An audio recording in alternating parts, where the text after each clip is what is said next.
This is your host to welcome you through the creaking door into the inner sanctum. Come in. Come on in and see the prizes I won at the Ghoul's annual shindig. Now, first here's this deep freeze, donated by the city morgue. And here's the famous Axelrod acetylene torch. Just the thing for keeping your spouse lawfully welded. And handy, too, for heating up cool airs. And now here's the grandest prize of all, this Hergesheimer Hertz. The only auto with a built-in paranoid drive. Yes, sir, folks, Hergesheimer makes the only car you want to be seen dead in. Oh, you want to know how I won these gorgeous gifts? Well, you see, it's very simple, really.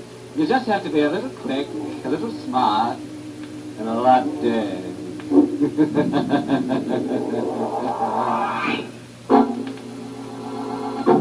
Tonight's Inner Sanctum Mystery, Make Deep My Grave, was written by Ed Adamson and Barb Sloan, and stars Martin Gable in the role of Philip, with Barbara Weeks as Eva. All right, friend. Now let's get to tonight's tale, which disproves the familiar adage, you can't teach an old corpse new tricks. Some marriages are made in heaven. But here's the story of one in which the devil himself had a hand. The story of a man and wife who were held together by the iron grip of violence. My name is Philip Cameron. I'm 34 years of age, but I'll never live to be 35. I welcome the prospect of death, and you'll see why. They say that love binds a marriage, but there's no bond that ties two people together stronger than murder. So I was bound to Eva by love and blood. And Eva was bound by money. And we were doomed right from the beginning.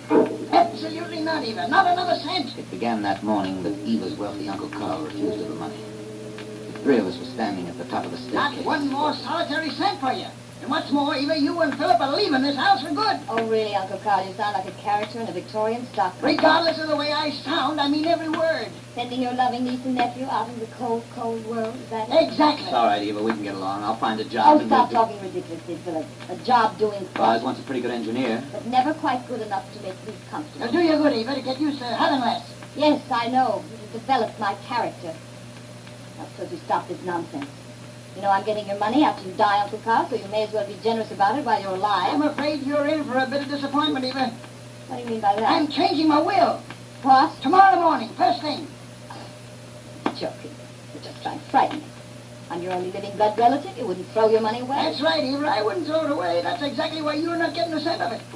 Why, you contemptible, rotten old man. Well, Eva, You can't do a thing like that to me. Eva, stop it. You're only making matters And once worse. do it, you understand, you work.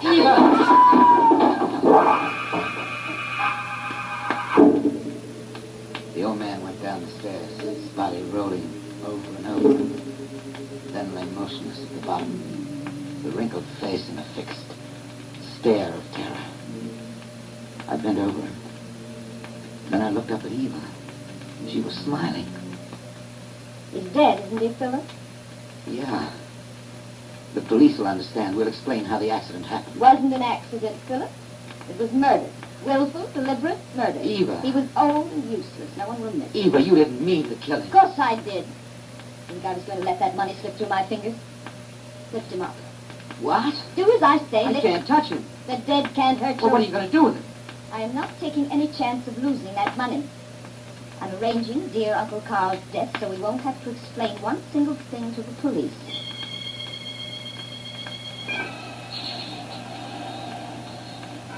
I carried the body across the estate to the top of the steep cliffs that overlook the ocean. All right, Philip, this will do nicely.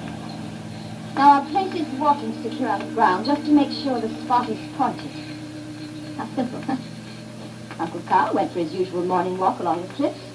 Poor unfortunate man went too close to the edge, lost his footing, and fell to his death on the rocks below. See how perfect Eva. it is? What is it? He moved. Moved? Yes, I just felt him.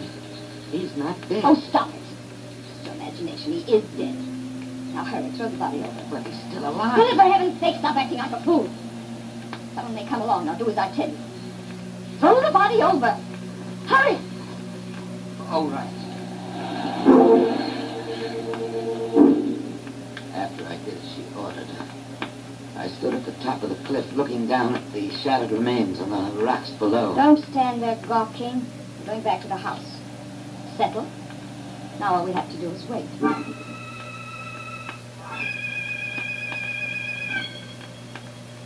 We waited. After a few hours, just before noon, Uncle Carl's gardener, George Malloy, came up to the house. Sorry to trouble you, Mr. Cameron. What is it, George? I thought maybe something was wrong with the boss. Wrong. Well, you see, Mrs. Cameron, your uncle stops by the greenhouse every morning. He's always there by 11. He didn't come this morning. Is he sick? Sick? Well, I don't think so. He looked perfectly all right when he went for his walk after breakfast. Didn't he, Philip? Yes, perfectly all right. It's strange, isn't it, that Uncle Carl isn't back by now? Yes. Maybe we ought to go out and look for the boss, Mrs. Cameron. Yes, George, I think we should.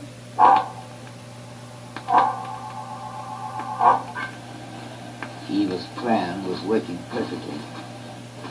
We let George Malloy lead us in the search. It's funny, I wonder where he could be. I don't know. Are you sure we're going in the right direction, George? Oh, yes, ma'am. I've seen him walking along these cliffs many a morning. Just the other day, I met him right near the... What is it, George? Look, here on the ground. This cane. Oh, that's Uncle Carl. Yes, ma'am. It's right at the edge of the cliff. Mrs. Cameron, you'd better not look. Eva acted properly distressed and turned away. George Malloy and I stepped to the edge of the cliff and looked down. The tide had come in, covering the rocks below with water, and Uncle Carl's body was nowhere to be seen. The tide. Why didn't I think of that? I figured on everything with the tide. Eva, what are we going to do now? We'll have to call the police. We're not calling the police But yet. George, he knows it. We'll have to report it. Not until we find Uncle Carl's But body. it might have been washed out to sea. Be a fool not with the tide coming Well, in. then where is it? Must be wedged between the rocks under the water. All we have to do now is wait a few hours for the tide to go out.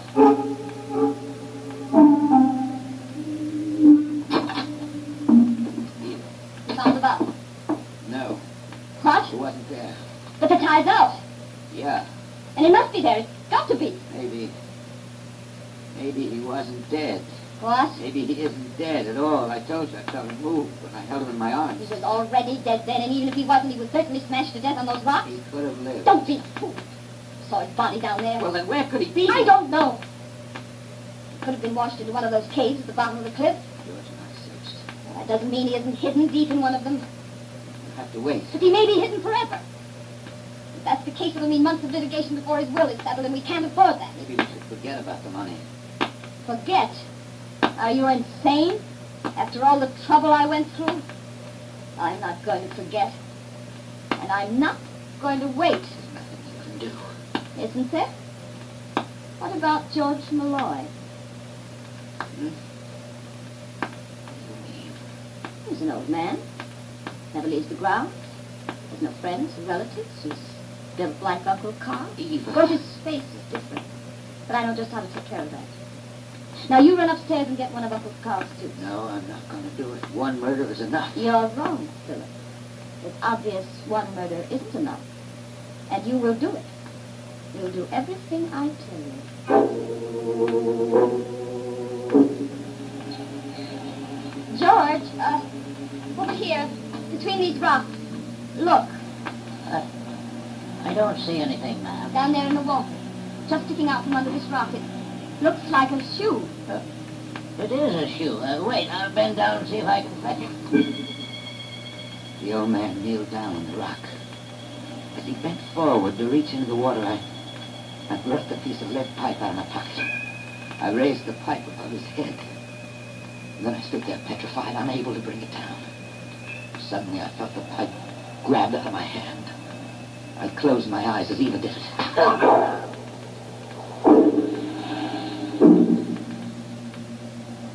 Eva forced me to finish what she'd begun. I went through it like an automaton. I changed his clothes, and with a boulder, I made it look as if the body had been horribly smashed when he fell from the cliff above. When it was all over, Eva turned to me and smiled. You see, darling, wasn't so difficult.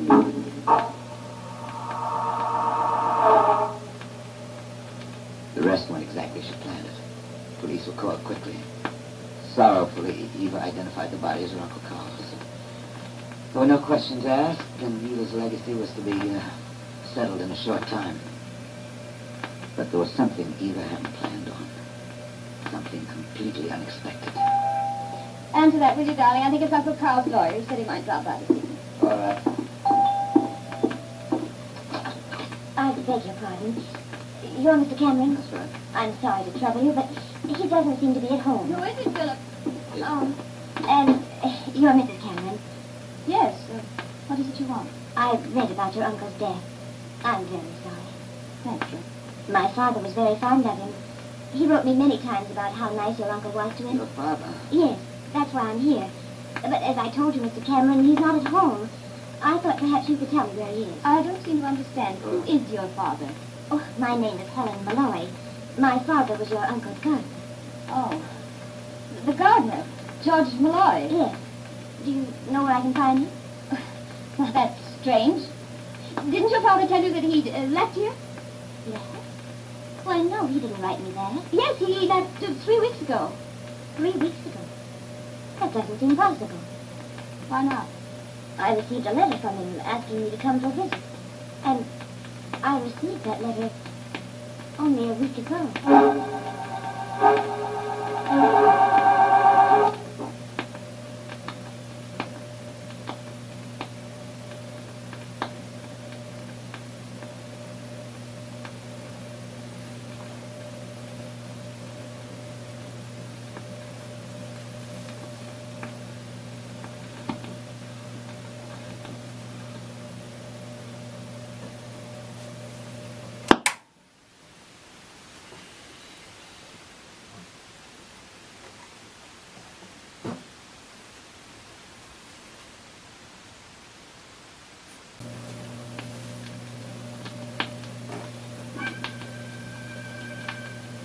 Helen Malloy's unexpected appearance made a change in Eva. But it was only a temporary change. After the gardener's daughter left, Eva paced up and down the room. Why did I let her get me off guard? What? We might have gotten away with it if you only hadn't said her father left here 3 weeks ago. If I hadn't said, how did I know what to say? We didn't even know he had a daughter. Well, why do you suppose she was so anxious to visit Uncle Carl's tomb? She couldn't possibly know. Of course she doesn't know. But she's suspicious of something. We can't take a chance of her going to the police. How are you going to stop her? By showing her the body in the tomb tomorrow morning. Oh, we can't do that. The body is smashed, but there may be some identifying mark that you'll recognize. Worry, Philip, I thought of that too. That's why there'll be another body in the coffin when she sees it tomorrow morning. What do you mean? We're driving into town now. We'll find an old man in the slum section. A man no one will miss or ask questions about. Eva, you can't go on killing Get the this- car out of the garage, Philip. No, Do as no, I no. tell you. A matter of just the life of a worthless tramp. Or ours.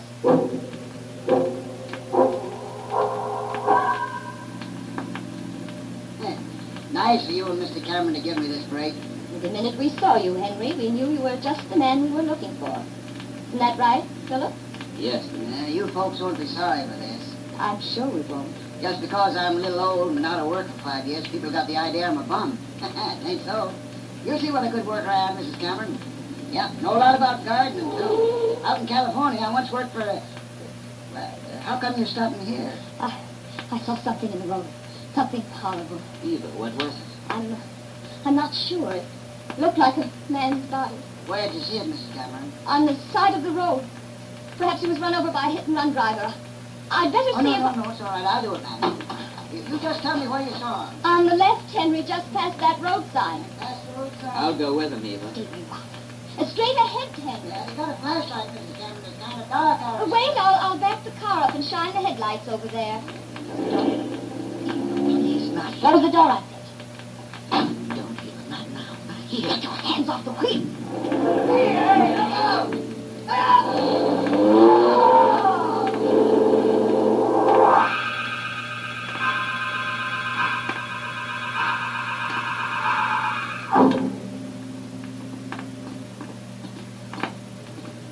This way, Miss Malloy. The casket's at the foot of these stairs. I'm sorry to bother you and Mrs. Cameron. No bother. After all, you have a right to see who's buried here if you really want to. I do, Mrs. Cameron. You don't trust us, do you? If you don't mind, I'd rather not say anything Until you see who's in that coffin. Yes. Philip.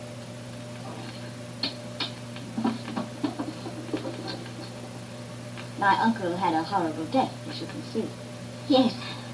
I know you have an idea that your father was buried here, Miss Malloy. Are you quite convinced now that the man in this casket isn't your father?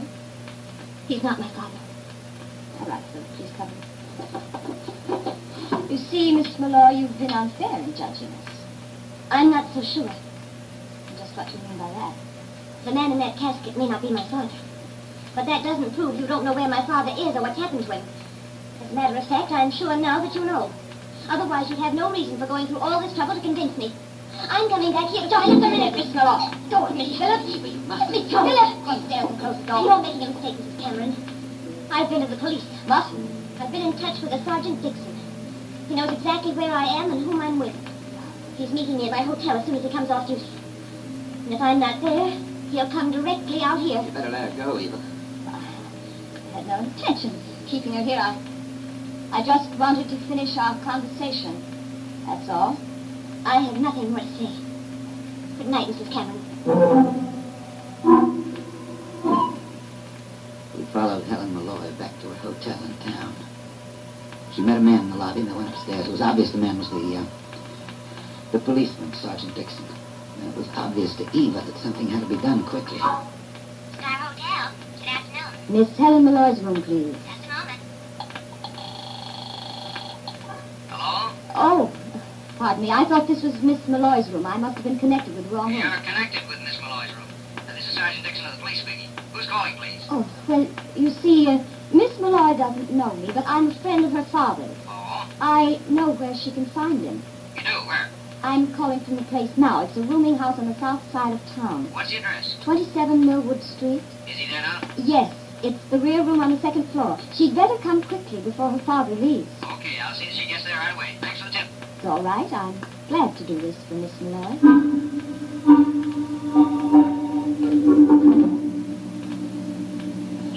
We waited in the car across the street from the hotel entrance.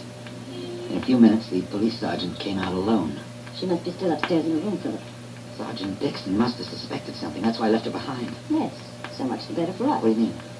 Well, it'll be much easier for you this way, Philip. Me? Well, of course, you're going to kill her. Now, wait a You're minute. the only one who can do it.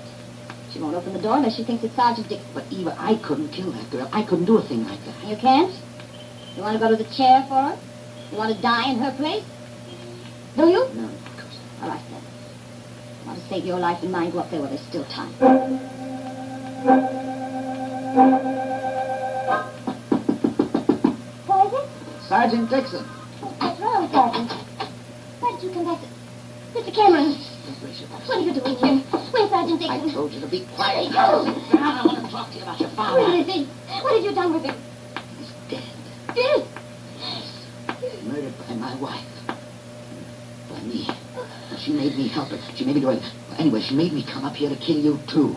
She wanted me to choke you to death. No, stay away I from me. haven't been able to refuse her anything. Please, I please. haven't been able to refuse Eva until this moment. I'm not going to kill you, Miss Malloy. I'm all through with killing.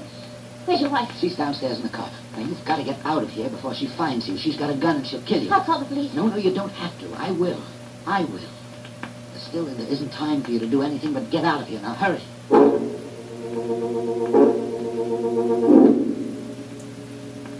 It was just a few minutes ago when Miss Malloy left the room. Just when I finished calling the police, there was a knock on the door.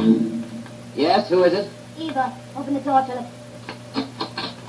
Come in. Where is she? I let her go, Eva. What? I'm through with killing. All through. You are? Yes. Well, I'm not. The police are on the way. Police? I called them. I meant what I said about killing. And so did I. But you can't do anything about it. That's where you're wrong. I didn't go through all this trouble for nothing. I still have that money to get. You're sick, Eva, and so am I. Sick? No. I'm smart. I'm clever. I can still get out of this. All I have to do is kill you. Put the blame on her. No one saw me come up here. I made sure of that. See how clever I am? Eva stood there, the gun in her hand, in that same almost proud smile on her face. You're going to die, Philip. And I'll get everything I want. This. Get rid of you anyway. You're weak and frail. The shots burned into me like searing flames, but I stayed on my feet. I shot you. Twice. Why don't you fall over? Why don't you fall? She squeezed the trigger again, but no shot came. She started to back away from me toward that window. Stay away from me! Don't come near me! I don't know how. Don't touch me! I only meant to hold her for the police. I let go for a second, and she fell backwards.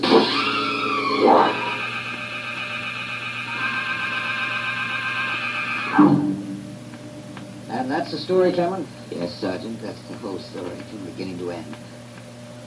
She's dead. What do you think? The 10-story drop to the street. Strange, isn't it, Sergeant? Strange? What do you mean? The way Eva's death turned out. The crushing fall to stone. This all ended just the way it began.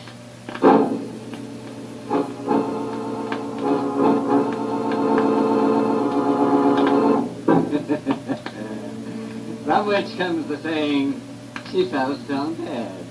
Oh, by the way, Philip Cameron died a short time after his confession. Yes, he caught his death of cold from the draft caused by those bullet holes in him. Well, let this be a lesson to anyone planning a killing. Never switch corpses in mid-plot. Well, anyway, things ended up in true inner sanctum style. Yes, as we say around here, where there's death, there's hope.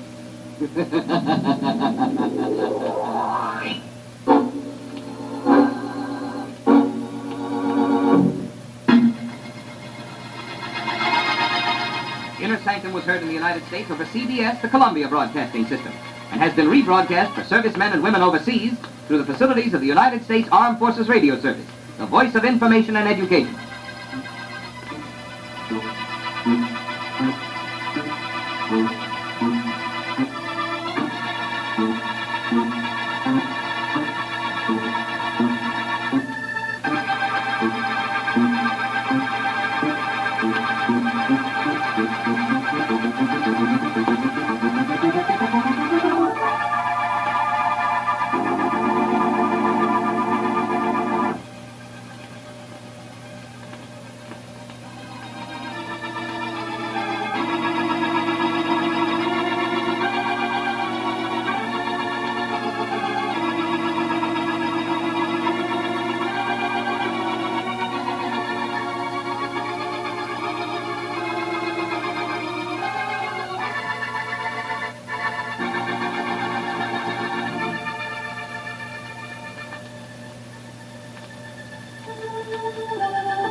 The Whistler.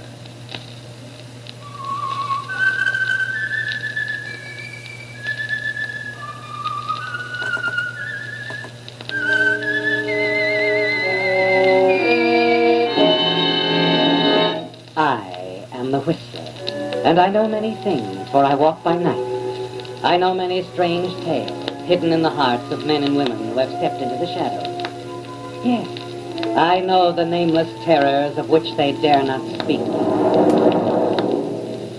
And now the Whistler's strange story, the new Mrs. Devlin.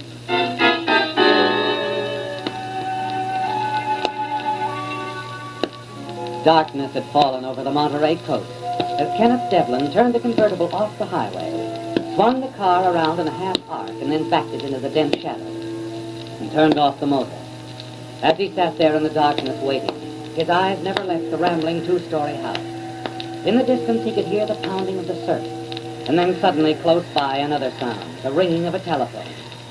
Yes, Kenneth, your plan is working. You lean forward, see a figure move past the lighted kitchen window. Then another light winks on, and you step out of the car and run toward the house. You pause at the back door for a moment. and then quietly slip inside. All right, Miss Flower, but you better get a pencil and write this down. You have one? Fine. You stop at the Remember foot now, of the this is the stairs, don't recipe you, for Ken? 6, Miss Flower. Listen to your housekeeper, Frida, as she talks What? on the telephone. Yes. Then you Yes, hurry fine. upstairs to your Now, wife's if room. you're ready. Push the door open slowly. The room is dark and very quiet. There on the bed is your wife, Emily, her back turned. You approach the bedside table. Uncork a small, flat bottle. Pour half the contents into the glass of milk on the stand beside her bed.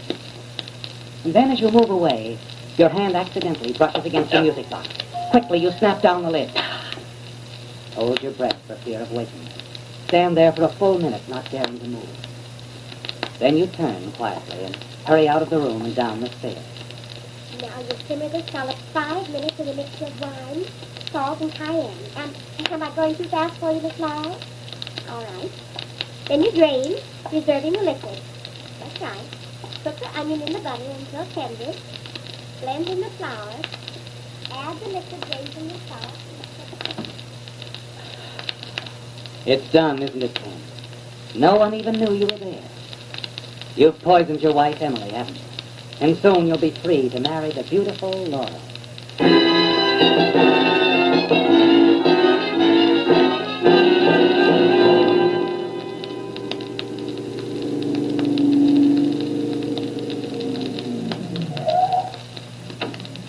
All right, Laura, get in. Ken, did everything go all right? Yeah, sure. Come on, let's go. Hey, your phone call was perfect, honey. Had all the time in the world. Ken, are you sure everything went all right? Of course. What? Frida left the phone for a moment. You what? I couldn't help it. She said there was something on the stove. How long was she gone? Not more than a minute or so. Well, certain she didn't see me. If she had, I think she would have spoken. Now, we better separate. All right, darling. I'll drive you up to the highway and you can take a bus home. I'll get in touch with you later. And don't worry, Laura. I'm sure we're in the clear.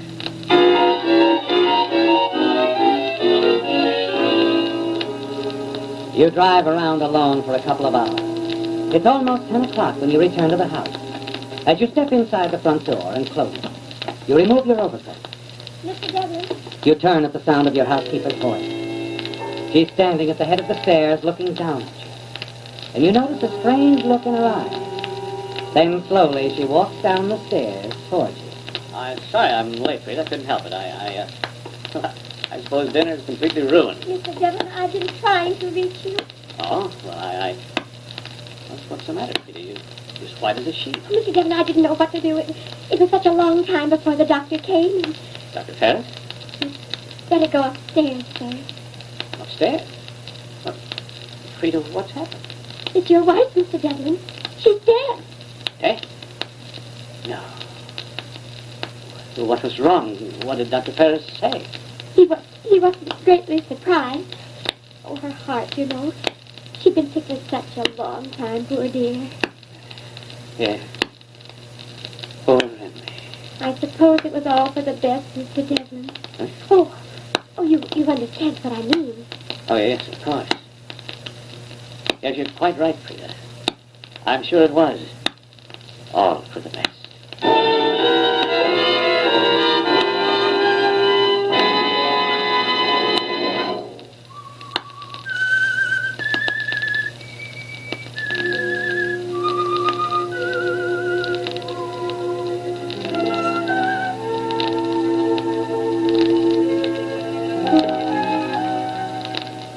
It's over, isn't it, Kenneth? Your wife, Emily, is dead. And you're sure no one suspects you poisoned her. Not even Frida, your housekeeper. Dr. Ferris stated it was her weak heart. The cremation service for Emily makes it certain now that no one will ever find out how she died. And you're in the clear. Weeks and then months pass. And finally, in the fall, you marry Laura.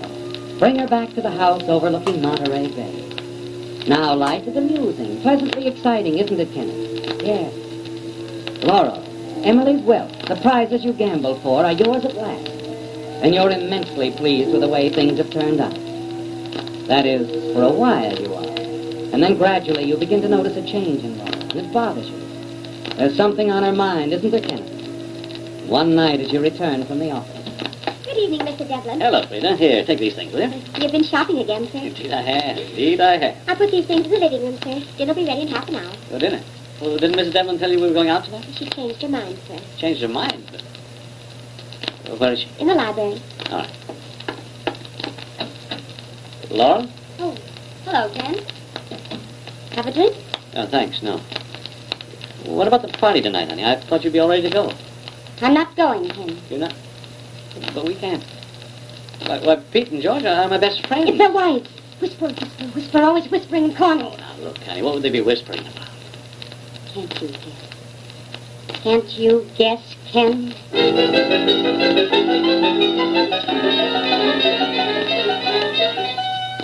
That was the beginning, wasn't it, Kenneth? The first indication of trouble ahead. She's afraid people will find out you poisoned your first wife, Emily.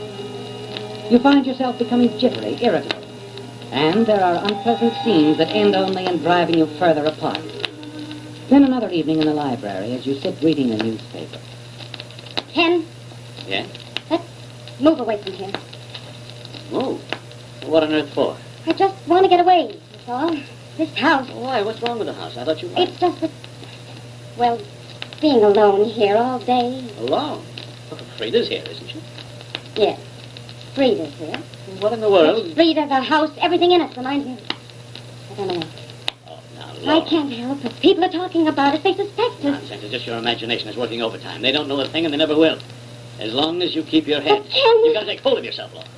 Nothing to worry about. Now forget about it. Please. But about Frida, What about? she's got to go. I just don't want her in this house. She watches everything I do, listens to my phone conversations. That's ridiculous. It's not ridiculous. She suspects us, Ken. Please, you've got to dismiss her. No, Laura. Frida's staying. And that's fine. I see. You feel sorry for her, don't you? Sorry? She's in love with you, of course. You know that. In love with me? Oh, to be silly. I noticed it a long time ago. The way she looks at you. Even before Emily died, she was in love with you. Laurel, I tell The you, way she it's follows you around, always doing things for you. Oh, it's all very clear, Ken. Tell me, are you in love with her? You're a fool, Laura. Suspicious, frightened little fool. I'm going to bed. Good night.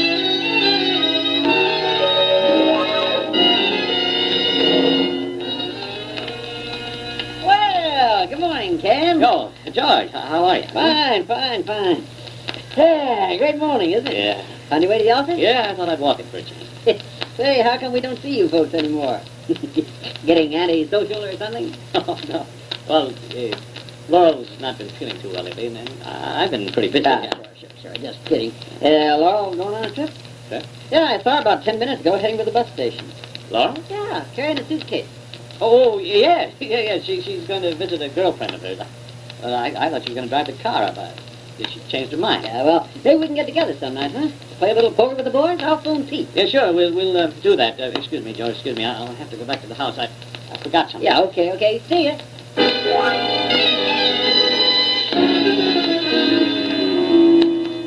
Okay, bus for San Francisco is ready to load. How do you think it's ready?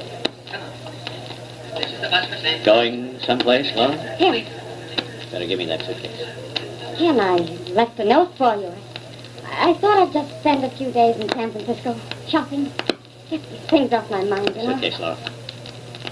All right. Here. You were running away, weren't you? No, I wasn't. Ken, Come on. We're going back home. please, Ken. Frightened people do stupid things, make mistakes. And I can't have that, Laura. Just a few days, Ken. I'll come back. No, I don't trust you. I don't trust you anymore.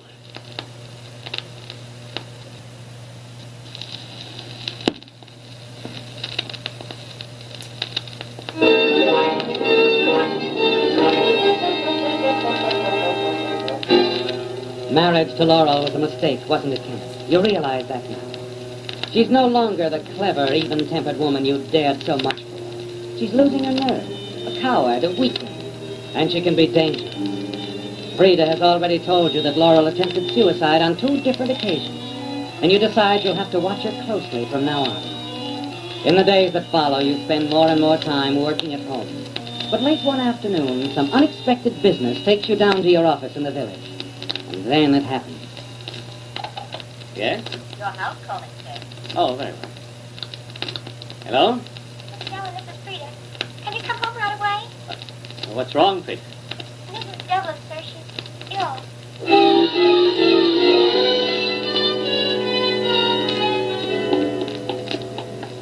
You'll just rest quietly, Mrs. Devlin, and take that medicine every half hour. See what she does, don't you, Edith? I will, Doctor. I shall look in again this evening. Goodbye. Oh, Ken. How is she, Doctor? Oh, nothing to worry about. She'll be all right. Just nervous, upset stomach, but I'd watch her for a while. Peter told me she's attempted suicide once or twice. Yes, I know. She told me, too. I'll watch her, Doctor. Very closely.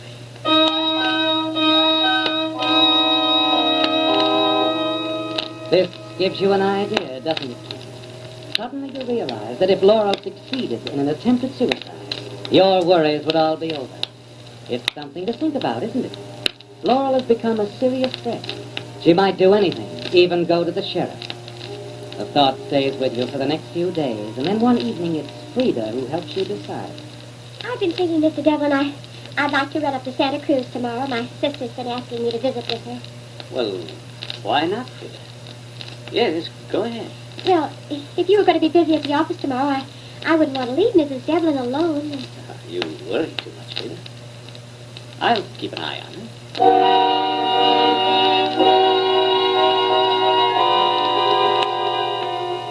It's an opportunity, isn't it? And you don't hesitate to take advantage of it. Laurel will be alone in the house. It's got to be done, you tell yourself. And it might just as well happen tomorrow. Later that night, in the attic room, you open an old trunk. Take out a small flat bottle, the same poison you used for your first wife, Emily. As you stand there staring at it... Oh, Mr. Devlin, I didn't know you were here. What is it, Frida? Well, I just came up to get some things I'd stored away, some presents for my nephew, but I won't disturb you if you're... It's quite all right. I'll just leave it. Oh, Mr. Devlin, Yes? about breakfast in the morning, I'd planned to catch the 8 o'clock bus. Now, don't worry about us. I'll manage. You run along.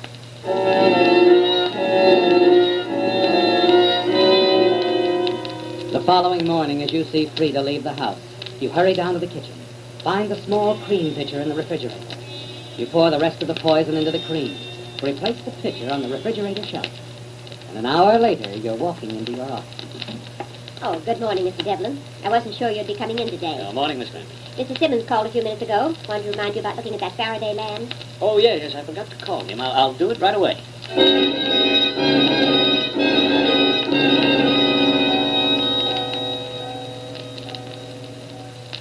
After you phone Mr. Simmons, put in several other calls. You make a pretense of being quite busy, but your eyes keep wandering to the clock. 9:30.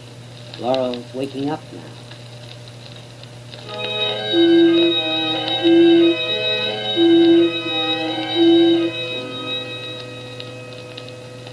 Ten o'clock. Soon she'll leave her room. Move down to the kitchen. Breakfast. The same breakfast she always eats. Coffee and cereal. With cream.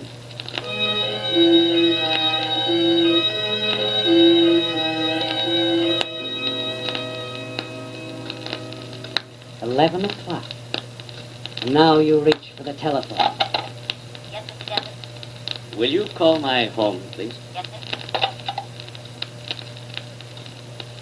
You've waited an hour and a half, haven't you, Ken? 90 long minutes. More than enough time for Laurel to dress and eat breakfast. The poison should take effect immediately. You get up from your desk. Pace the office. It had to be done. There was no other way, was there, Ken? Coldly, simply. First, Emily, because you wanted her money. Now, Laurel, because she threatened your security. And everything is once again in your favor. Frida has told the doctor that Laurel had tried suicide before. This time, she will succeed, won't she, Ken? While you were absent from the house. Yes? I'm sorry, Mr. Devlin. I called your home and there's no answer. No answer? Oh, thank you. It's done, isn't it, Ken? You're certain Laurel is dead. You put away the papers you've been toying with. Say a few words to your secretary and hurry down the street to your car. As you slide in behind the wheel and reach for the ignition switch, your hand freezes in midair. The woman crossing the street. There's no mistaking a plaid sport coat, is there, Ken? It's Laurel. She's not dead. You watch her hurry along the other side of the street. Turn into the sheriff's office. Yes, the sheriff's office, Ken. Hiya, Ken. Right? Oh, George. Jumpy, ain't you? Hey, what's the matter? Ken, you look like you've seen a ghost. Excuse me, I'm in a hurry. Hey, what ghost? Ken, what's the matter? Laurel is going to tell the sheriff everything, isn't she, Ken? You're certain of that. And your only thought now is to get away. Back at the house, you hurry to the wall safe. Take out all the cash and put it in your pocket. You're smart to keep a few thousand at home, weren't you, Ken? Now, there's still a chance for you, isn't there? But you'll have to move fast. And then as you open the front door... Mr. Devlin, Frida. I didn't go to my sister's after all. Why not? I had no intention of going, really. What? Is she dead? Laurel, I mean. What are you talking about? You mean you didn't take advantage of my absence, Mr. Devlin? Dear me. I was certain you'd see to it that Laurel wouldn't fail in her next suicide attempt. Frida. Don't look so surprised. I've been expecting it. The way things were between you. Worrying about Emily and how she died. You know about that, too. Of course. Why did you go to the sheriff? Tell him. Tell him what? Emily died from her illness. Her heart just stopped, that's all. Nothing else. What? I saw you that night, Mr. Devlin, when I was talking on the telephone. I followed you upstairs, saw you drop the poison in the milk. Too bad you didn't know she was already dead. Already dead? Yes, she never got to touch the glass of milk. Why, Frida? Why didn't you tell me this before? I would have in time, I suppose. You see, when Emily died, I thought perhaps you'd notice me, that there'd be a new Mrs. Devlin. You? Yes, but you married Laurel. That took me by surprise, and I only wanted to hurt you and Laurel, to make you suffer, and she has suffered. Yes, she has. She must have if she tried suicide. Oh, no, she never tried to kill herself. But the doctor said... Well, you told me, I too. planned it that way because I thought it would help you if it were established in advance that she had suicidal tendencies, in case you decided you'd be better off without her. You don't know what you've done, Frida. You've ruined things. Laurel's at the sheriff's office right now telling him I poisoned Emily. I'm sure of it. Well, that's all right. I can tell him differently.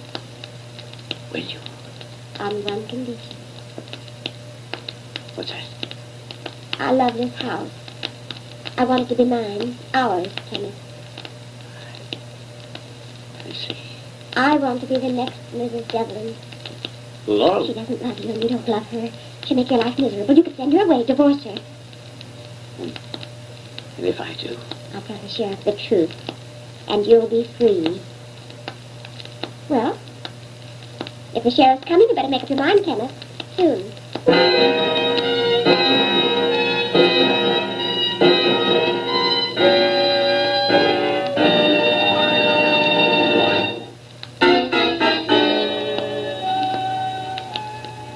So you have a decision to make, Ken. You can reject Frida's demand and face a murder charge. Or you can accept and be cleared of a crime you planned but really didn't commit. You move out to the patio alone to think. But your mind is already made up, isn't it? Yes, Frida's testimony will ensure your freedom. Make certain you'll never again have to worry about Emily's death. And you'll return the favor by making Frida the next Mrs. Devlin. The minutes pass and you wait for the sheriff to arrive. Finally, his car pulls into the driveway and he steps out. Leaving Laurel in the car with the deputy, he starts up the path toward the house. As he does, you hurry back inside and meet him at the front door. Mr. Devlin? Yes? Your wife just told us a very interesting story. She's confessed that the two of you poisoned the first Mrs. Devlin. And no, Sheriff, she's wrong. We didn't kill her. Emily died of a heart attack. She never drank the poison. That's so? Yes, and I can prove it. Frida, my housekeeper, she'll tell you. Come on, Sheriff. All right. Frida? Frida? Oh, this way, Sheriff. She's probably in here. Frida, are you... Frida is slumped over the kitchen table. Close at hand is a coffee cup and a pitcher of cream, empty. The poison cream you meant for Laura. Frida. Frida! Just a minute, Devlin. Sheriff, She's dead. She could have told you the truth. I didn't poison Emily. I didn't. I guess that's something we'll never know for sure. But it won't be hard to find out how your housekeeper died. Will it, Devlin?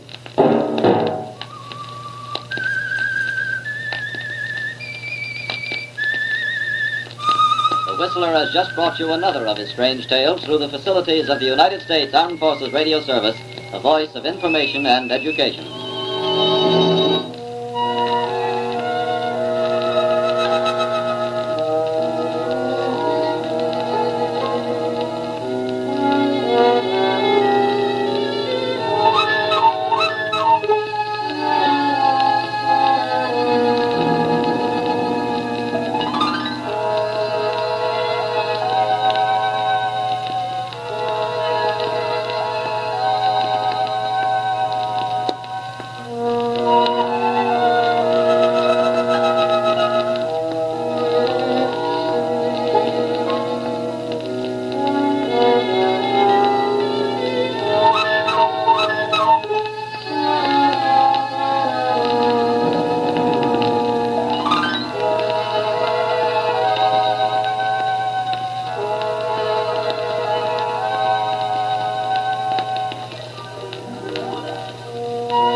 Good evening.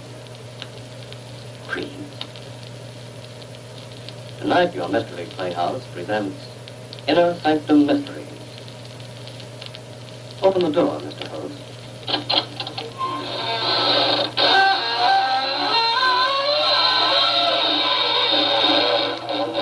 Good evening, friends. This is your host, inviting you through the squeaking door for another spine-tingling Inner Sanctum Mystery. Well, let's start the evening on a cheerful note. Well, have you heard of the man who cut off his head and put it in his pocket because he didn't want to lose his mind? Or the woman who hung her husband on a hanger because she was jealous of a neighbor who had a skeleton in her closet? Well, that's the kind of nice, jolly talk we have here tonight, so just keep listening. All right, friends. I know you're as anxious to get at the gore as we are. And as the cannibal said to his victim, we're anxious to serve you. So gather, little vultures, and listen to Ellen tell us the story in her own words. I heard a dog howl that night. And a moment later, Richard's voice frantically calling. Ellen! I ran to his room. I knew from the way he called that something was the matter. Ellen! What is it? What's the matter, Richard? Sit down. Here. Hear me.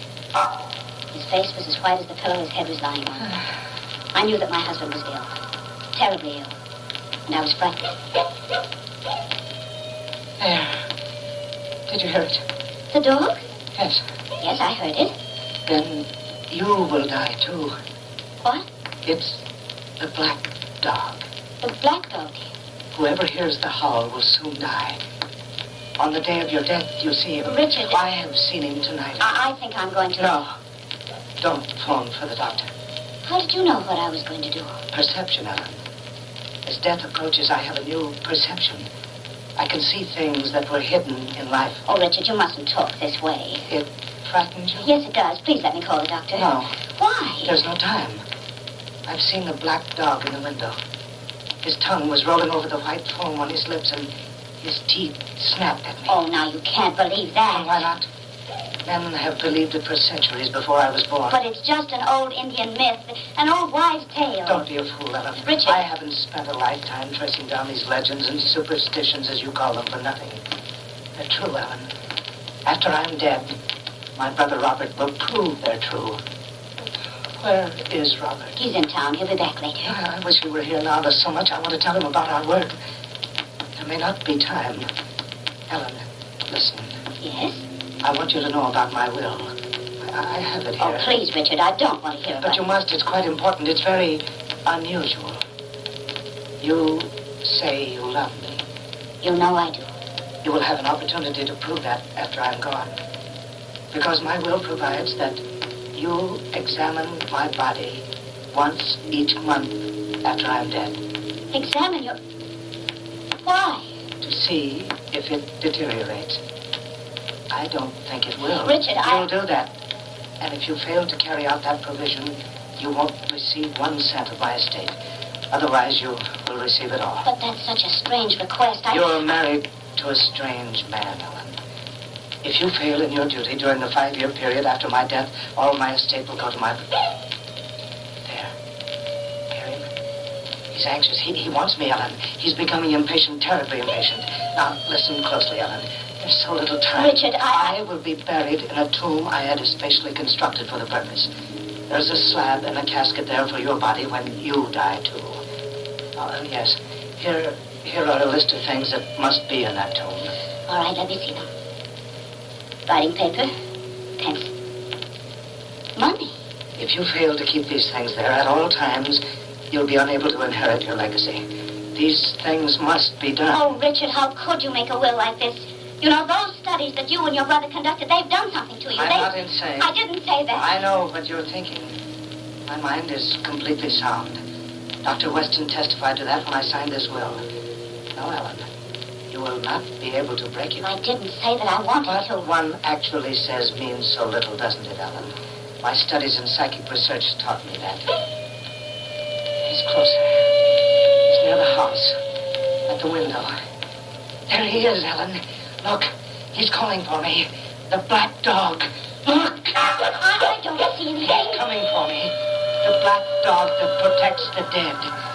Leave me, Ellen. I want to be alone. Alone, please.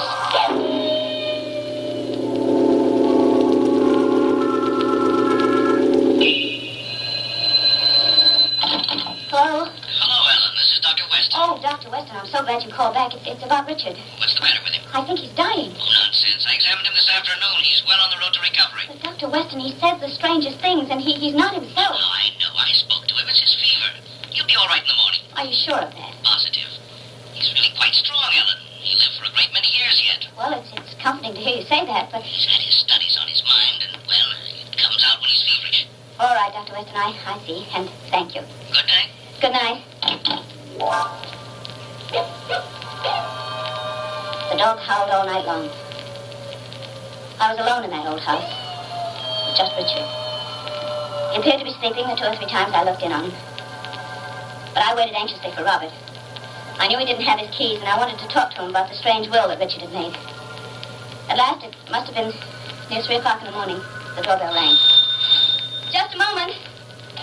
Oh, Robert, Hello, Ellen. I'm so glad you're back. What's the matter? Well, I don't know, but the strangest things have happened. Richard, is something wrong? No, at least the doctor says there's nothing. But you don't think so? Well, I don't understand it. Robert, he read me his will tonight. Do you know what the provisions are? Yes, Ellen, I've seen it. Oh, why? Why is he doing this? Why? Because Richard and I, we're not quite like most people. Why do you think we've spent all these years in psychic research? Because there's something in ourselves we must find out. What? What must you find out? If we were born of living creatures, or can the dead perpetuate themselves? Oh, Robert, I don't understand this. Suppose there are such things as people whisper about in the black silence of the night. There have been bodies found on the wayside. Their blood drained clean with tiny holes in their throats. The undead, Ellen. They suck the living into their mad will. Richard! I came from Richard's room. Come, hurry. Did you hear that dog? The black dog. Yes, I know. Richard! Is he? He's dead, Ellen. But that gun. Is that suicide? Yes. Well, why? Why did he do it? Why? He was anxious, Ellen, to go on a great adventure. Robert, tell me something. Do you think that now, after he's dead, he can... I've told you too much already, Ellen.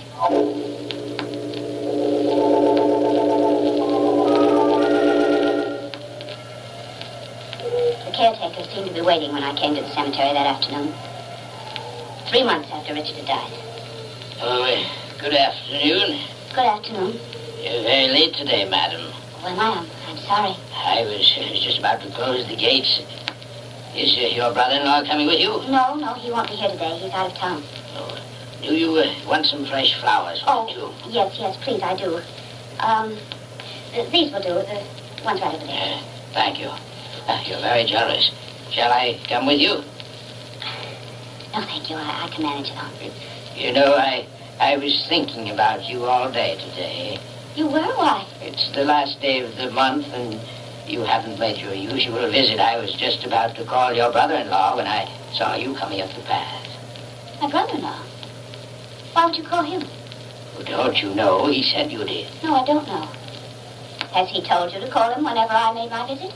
Well, only if you didn't come here once a month. Oh. I'm sorry, madam. I didn't mean to offend you. I just thought it was some arrangement you had made between you to keep your late husband's tomb decorated. Yes, that's what it was. Well, I'll go now. Yes, ma'am. So Robert was spying on me to see if I carried out the provisions of the will. That came as a shock to me. Was he after the money my husband had left me? I could hardly believe that. He was wealthy in his own right. And I thought he cared nothing for money. All that interested him was studies. For the last 3 months, I have been coming to this place. I have been walking down this path. And each visit was like some horrible ordeal that I had to endure. An ordeal which grew worse each time I came. I had put off this visit to the very last minute. Because I was afraid. I was afraid to go to that horrible tomb. Somewhere in the distance, the dog howled. I shuddered. The sun was already down, and every moment became darker and darker. I came to the tomb. I opened it with a key. Was it my imagination, or was that howl closer? It sounded so much like the sound I'd heard on the night that Richard died. I entered the tomb, leaving the door open. There was just enough light to see. I came forward to lift the lid of the coffin. This was the worst part of it. I didn't dare lift the sheet that hid the body, but I went through the pretense of lifting the coffin lid to satisfy my own conscience. I gripped the damp, clammy handle. I turned around suddenly. That dog, it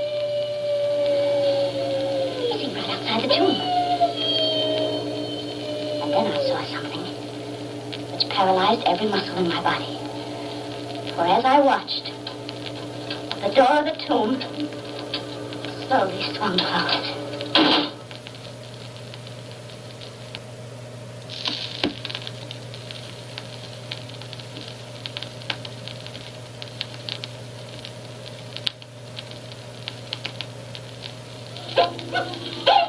I heard the dog howl as though in triumph.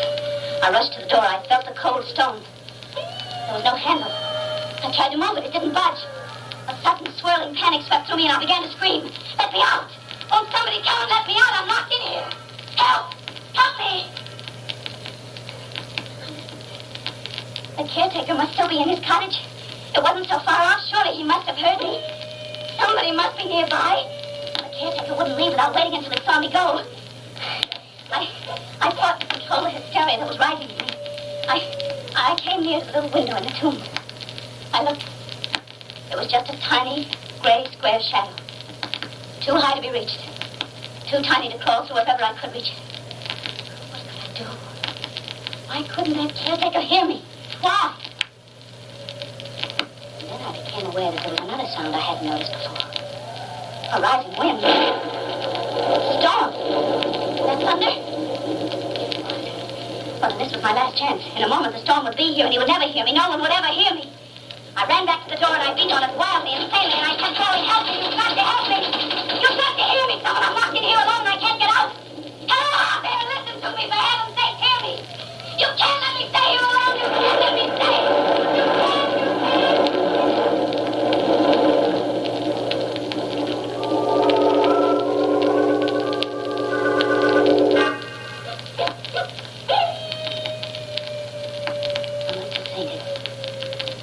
The next thing I remember was hearing that dog again. There was no storm. And I wasn't sure if my eyes were open or closed. It was so black that my eyes were almost useless. I felt my face to make sure that I was awake, and my hands were sticky. They were bleeding from beating him against the door. I realized then what had happened. I must have beaten my hands and my head and my body against that door until I collapsed. I was returning consciousness, the fear, the all-consuming, maddening terror returned. And I knew that if I did not exercise the utmost control, I would never leave that tomb the same way. What was that noise? What was it? It was here in this tomb. It was close to me. Suddenly I remembered my purse, and I had matches for my cigarettes. I groped on the floor, I found my purse, and I felt for the matches. And I lit one. Oh, at last, a light. And then I remembered something else. Among the things that Richard had made me put in the tomb was a flashlight. I saw it lying there, just where I placed it. I got it. I flicked the button. There. Oh, there. It wouldn't be quite so awful now. I sobbed with relief, and then I saw it. The pad he had made me place there. There was something written on it. Only 5 words. Why did you murder me? I heard his voice in my mind, saying those words that were written on that paper. Just as clearly as if he had been standing next to me. I looked at the pad again. There was no doubt about it. It was his handwriting. Why did you murder me? Was this the way that the mind crumpled and collapsed?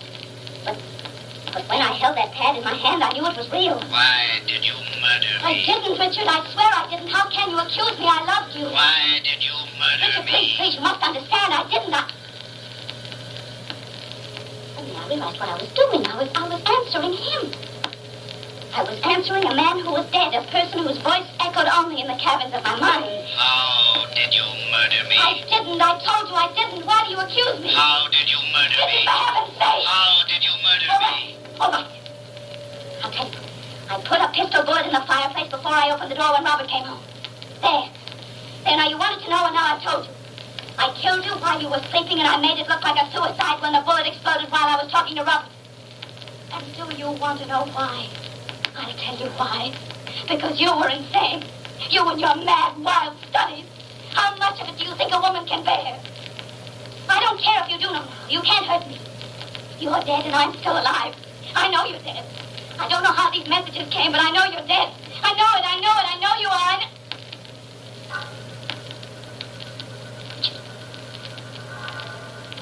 Richard. I looked at the casket. And it was opening.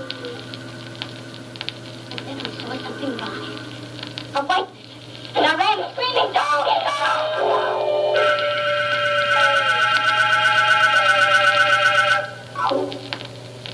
My head ached. Maddeningly, I had tripped and fell and had been unconscious for some time. I felt damp, cold air. The door of the tomb was open. And I saw the moonlight. I looked back at the coffin as I got to my feet, and it was closed. I ran out that door and down the path. There was no one in the caretaker's cottage, and I ran to my car and I drove to my home. Don't move. Oh, Stand just where you are, please, or my men will fire. who are you? Inspector Grayson of the Homicide Squad. What are you doing here? We came to arrest you for the murder of your husband. Yes, ma'am. But this is impossible. He was pronounced a suicide.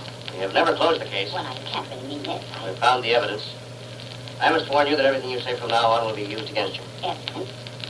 There is no evidence. Oh, yes. A bullet wedged in between the bricks in the fireplace of your husband's room. Well, you can't prove anything like that. We can prove that you murdered your husband and used that bullet to deceive your brother-in-law. We have other evidence, too. Who told you about this?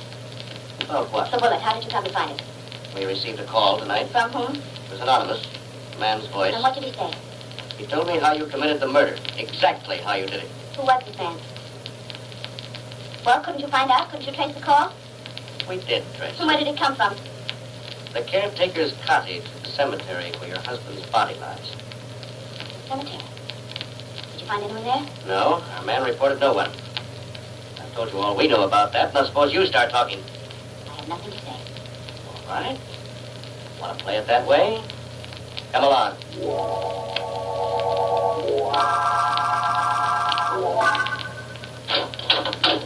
Visitor for you. 5 minutes. Hello, Alan. Hello, Robert. Wrote and said you wanted to see me. Yes. I suppose you're pleased about the verdict. I think it was justified. Do you think they should have sentenced me to die? It's the law. Why did you testify against me? Why shouldn't I? Months before it happened, my brother told me he thought you were planning to murder him for his money. Did you do it? What? You know what I'm talking about. I'm sorry. The night I was locked in the tomb. Were you there? Were you in the casket? What, Cassie? Please don't pretend now. It doesn't make any difference. I'm going to die anyway. You're afraid to die, aren't you? Yes, I am. It means it's not the end. Yes, I am afraid. It means somewhere, someplace, I will have to face Richard again. Perhaps that's just what it does mean. No. No, those things that happened in the tomb, they can't be true. Please, Robert. You were behind the whole scheme, weren't you? You were there. You could have done it with someone helping you, and you did it to find out how I committed the murder so that you could convict me, didn't I you? don't know what you're talking about. Now, stop it. Just stop your lying and tell me the truth. I don't want to die without knowing. My dear Ellen, are you trying to use me to prove that you're insane? Do you think that will help you? If you do, you're quite wrong. I know nothing about the tomb or any of the things you seem to think I know. You're lying. Goodbye, Ellen. No, please. Please don't go. You can't go without telling me. Please, please, Robert. What will happen when I die? You'll find out. Soon enough. Goodbye, Ellen.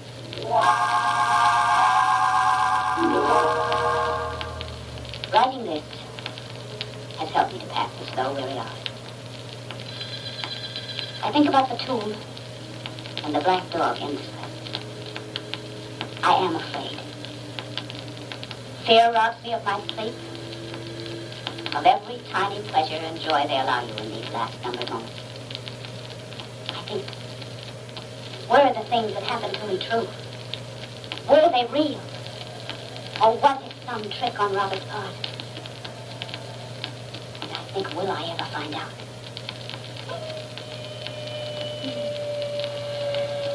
Tonight, on my last night, I hear a doorbell beneath the window of my cell. I turn, and I look, and I see something leap up. And in the darkness, I see the foamy mouth, the red tongue, and the glistening teeth of the black dog. They are coming for me now.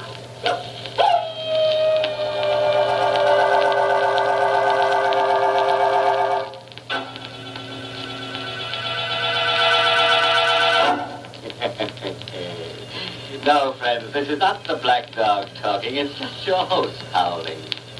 The moral of tonight's little tale is taken from the gibberish of Blockhead, the man who achieved his ambition of becoming a flat top, who says, "Never marry a woman who'll kill you for your money on account of you can go broke with such a kind of wife."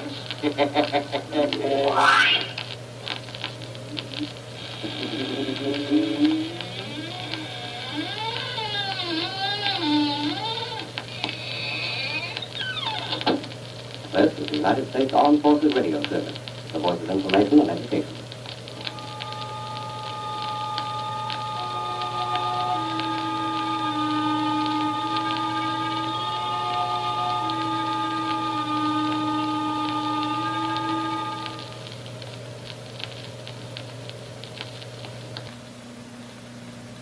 The Whistler.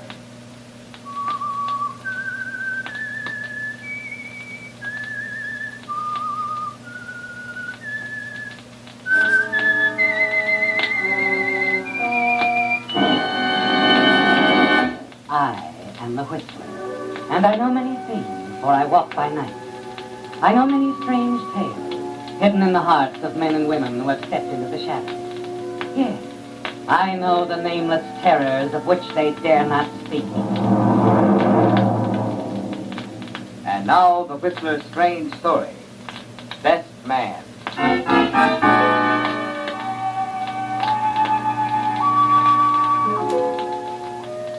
Waiting there in the crowd at Union Station, he tried to picture how she would look, smiling, radiant, honest. 12 weeks she'd been gone on her personal appearance tour, 3 months. And staying in Los Angeles, arranging for the opening of her new ice show, not seeing her had only increased Edward McCreary's desire, made him realize how much he wanted to marry her. He was determined to speak to her about it as soon as possible. as soon as he could talk to her alone, away from Sam Peters, her publicity agent. Yes, Edward told himself they must settle, and he was certain that she would agree. Her same wonderful smile as she came up the ramp from the train assured Edward that he was right, and he hurried forward to greet her. Coaster, first section, arriving from Portland, Seattle, San Francisco, gate number 4. Anna! Coaster, Anna, here I am! arriving from Portland, Seattle. Oh, it is so good to see you again. So wonderful. Sam, here he is, Sam. I found him. Oh, Edward, how are you? How's the boy, Eddie? Got the show all ready to roll? Something for me to park up, beat the drums about? Yeah, hello, Sam. Yeah, everything's arranged. Ah, fine, fine. You always take good care of things, Ed. Oh, of course he does, Sam, and so do you. Both of you so wonderful. Always thinking of your aunt. Slaves to the queen, eh, Eddie? Yeah. Well, my car's outside. Anna, if you're tired, perhaps I could drive you to your apartment, and Sam... Whoa, wait a minute. Sorry, old boy. Sam's tired, too. And there's nothing to check here. The baggage is all set. Trunk's being delivered to Anna's apartment. So all you have to do now, Ed, is deliver it. All right. Come on.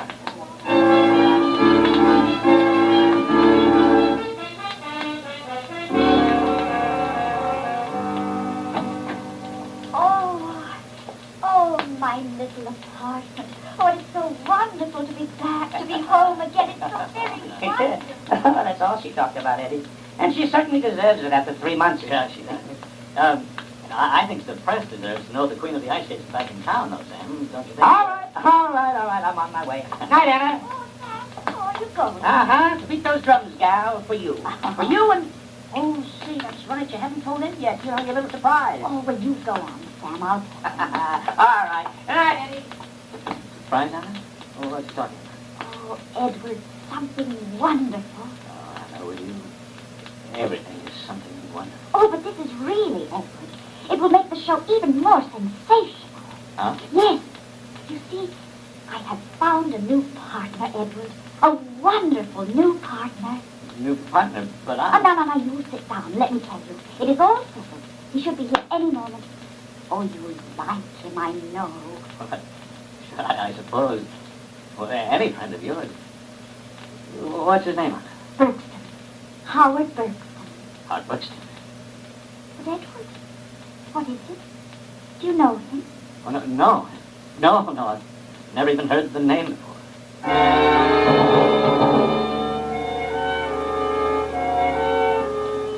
You're lying, aren't you, Edward? And you know that Howard Buxton lied, too, when he told her that he didn't know you. It all had to do with another little deal in St. Louis several years ago.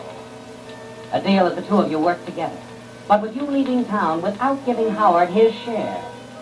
And so now he's back, tall, smooth, good-looking Howard Buxton. You wonder what sort of interest he's aroused in Anna. It's an unpleasant moment for you, isn't it, Edward? Very unpleasant.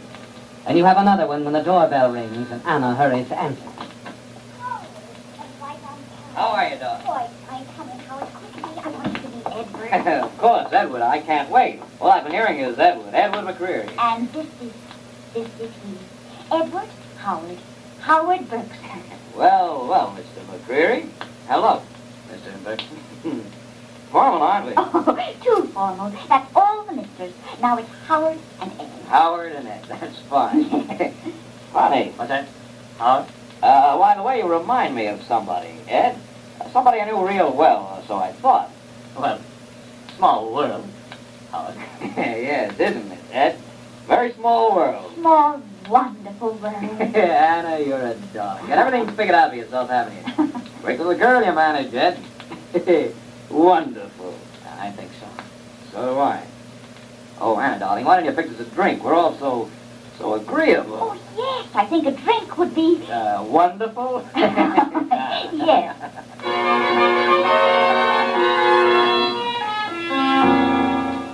Well, Edward, the past comes calling, doesn't it? In the person of Howard Buxton, a man you cheated a few years ago in St. Louis. He's met Anna, managed to get her interested in him. And now he's to be part of the show, her ice skating partner. In the days that follow, you avoid him as much as possible. Then finally, you decide it's best to have a talk with him, find out what's on his mind. Well, if it isn't Mr. McCreary. Been wondering how long you'd wait, old man. I'd rather not talk standing. Well, come in. Not the fanciest dressing room, but it'll do until we get to understand each other. Exactly what do you mean by that? Sit down, Ed. Relax. Here, have a cigarette. I haven't opened the bar yet. You can cut out the cat and mouse stuff, Howard. Can I? Now, I believe you asked me exactly what I meant. Simple, old man. Get to it. You, owe me some money. Remember? Supposing I did. Well, it really wouldn't do any good. I wouldn't want to collect. Not from an old pal. You're building up to something, Brixton. You think so, huh? Well, you're making our little discussion easy. Painless. You're quite right. I am building up to something. A rather big letdown, Ed. For you. Now, wait a minute. Sit right there, big man. When you're comfortable. Now, sit there and listen. If you don't, I'll talk to somebody else. Anna, point out what a cheap, double-dealing crook you are. That deal of yours, Ed. I'm in the clear. But you're not. Go easy, Howard. Go easy. I always do. And this time I'll go very easy. Because the way is paved with beauty. With big dough. What do you mean? Anna. Sweet, adorable, wonderful Anna. Sorry you're so interested, Ed, because you're at the end of the line as far as Anna is concerned. I think that's something for Anna to decide. Well, perhaps she already has. Now, if you want to risk the embarrassment, go ahead, ask her. She doesn't care about you. Not that way. She told you that? She told me that. You're a friend, a devoted, wonderful friend. Nothing more, Ed. Understand? Nothing. So you can save your neck and your dreams all at once. I don't know what you mean. I mean, stay away from us. Anna and me. We're good skates, Ed. Meant for each other. You're her partner in the show. Nothing else. Think so? Well, just go right on watching, old man, but from the sideline. You'll see friend Berkston moving in. Good. Setting up housekeeping. Why, you... It'll be rather nice, married to that little number. Delightful girl. Pretty, nice figure, and a wonderful bank account. That's the part I love. You'll never get away with it, Howard. I'm pretty fast in my skates, old man. Don't bet against me. I'm counting on one thing. Anna. She's an intelligent girl. She's a girl, Ed. The weaker sex. And I'm going to be her knight in shining armor and on silver skates. Now, you go on back to your hotel room, curl up with a copy of Hans Sprinker. And remember, keep out of it. Leave us alone. And if I don't? You heard me. I said, leave us alone.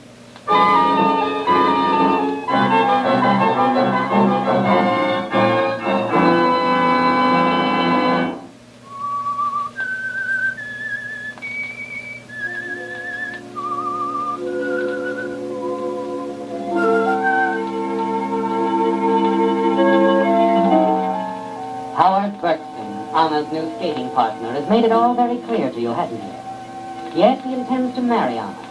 And if you try to stop him, interfere, he'll expose you. Tell Anna about that incident in St. Louis. That you're really not Ed McCreary, but Edward Fenley, actually a common thief. You're trapped, aren't you? There's nothing you can do for the moment. Only hope that Anna herself will be able to resist the deadly charm of the suave, smooth-talking Howard Berkston.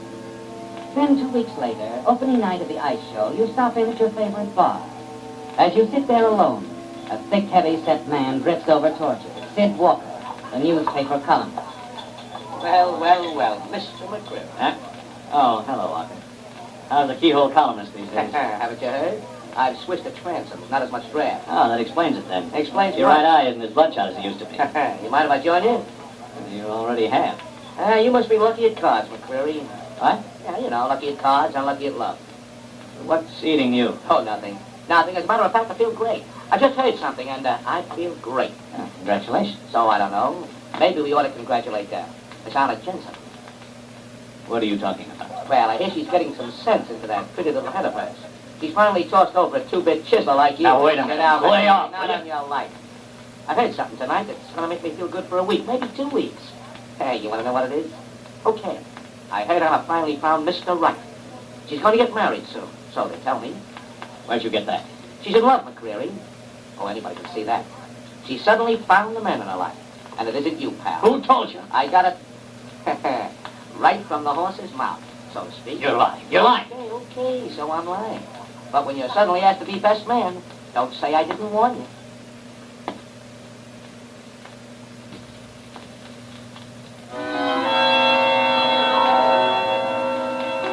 You stare at Sid as he grins, turns, and walks away, and you're certain he's not lying. As Howard Berkston told you, he is going to take Anna away from you, isn't he, Ed? Unless you do something about it. And you'll have to act quickly. The anger within you mounts steadily as you hurry to the Ice Palace. And by the time you arrive, your mind is made up. Somehow, you're going to stop Howard. You're not going to let him step in, shatter everything you've waited for. Then backstage, looking for Anna, you run into Howard instead. Hello, old man. Where's Anna? Oh, she'll be here in a minute. Nice crowd out there, don't you think? Yeah. Oh, by the way, if you're not doing anything after the show, I'm throwing a little party at my place for Anna. You'll be there? Sorry, no. Fine. I was hoping you couldn't make it. That'll give me more time with Anna. We have so much to talk about, you know. Look, Bergson, if you think Anna is going to be crazy enough to marry you, you're crazy. Yeah, am I? Oh, now, Eddie boy, how could she resist me? I'm warning you. Look, I'll make a deal with you, a little side bet. If Anna isn't Mrs. Bergson by the end of the season, I'll give her up. Leave the field open for you. And if she does marry you? If you lose, old man, you have to be the best man. You'd like that, wouldn't you? Wait a minute. I'd like something better. Yes, I'm sure Anna would like that, too. Instead of being best man, you give the bride away. Why, you... Wait a minute, cut it out. Go away, get away. I owe him this. That's enough. Now leave him alone, Ed. Next time, Bergson, next time I'll kill you. What have you done? Oh, Howard. Howard, are you all right? Yeah, Anna. Oh, I guess so. Get up, Bergson. You're not hurt. Get up, get up. Edward, leave him alone. But, Anna... You've done enough for one evening. Please go. Sure. Sure, Howard.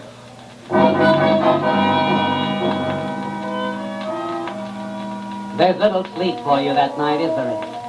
And then the following morning at your apartment, you have a visitor. Hello, Ed. Oh, that's Sam. Come here. I'm going to make it short, Ed. It's about last night. Yeah. I guess I sort of lost my head. That was a pretty crazy thing to do. Sure it was, sure, I know. Sit down, son. Anna was pretty sore at you. She had every reason to be. But she isn't anymore. She thinks you need a rest, Ed, a vacation. A vacation? No, I think so, too, Ed. Now, it'll do you a lot of good to get away for a little while. A month or so.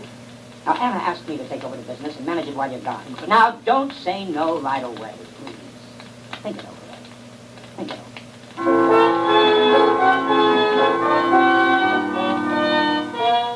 It's the last thing you want now, Ed, a vacation. It would only give Howard more time to be alone with Anna. You know you've got to stay close by, talk to Anna. Do everything you can to prevent her from becoming Mrs. Bergson. But even if you do, you know that the threat Howard holds over you will still be there. That somehow, if you ever hope to marry Anna, you'll have to get Howard out of the way. For good. You think about it the rest of the day. And as night comes, an idea you had in mind begins to take shape. A very definite shape. Hello. Ed, Sam. Oh, yeah, hello, Ed. I've decided to take Anna's advice about taking a vacation. Oh, fine. But I'd like to have you check the books before I go. Oh, really, Ed? It won't be necessary. Well, can you come over to my apartment tonight? Well, sure, but as I said... Say around 11. I'll have the books in order by then. It won't take long, just a couple of hours, maybe. Well, all right. All right, if it'll make you happy.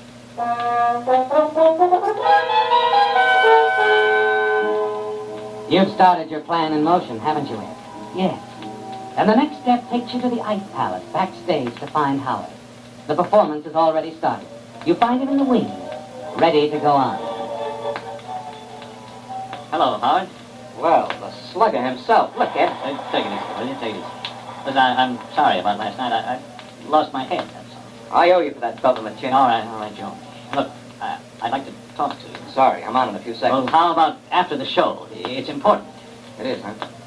Okay, after the show. I'll drop over to your apartment. No, let's meet at your apartment. Okay, my place. See you after the show. Oh, that's my cue.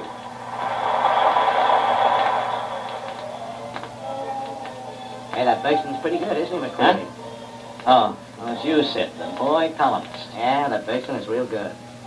He and Anna make a nice pair. Yeah, sure they do. I heard you and Handsome won a couple of fast runs last night. That's so? Hey, you won. Oh, I was sorry to hear that.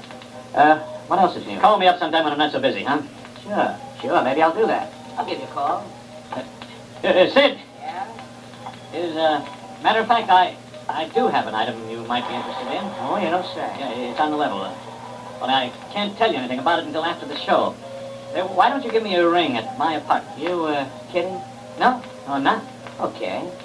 All right, I'll give you a call.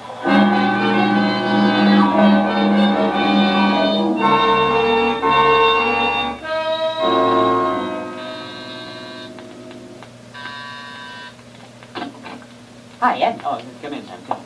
You did say 11, didn't you? Yeah, you're right on the nose.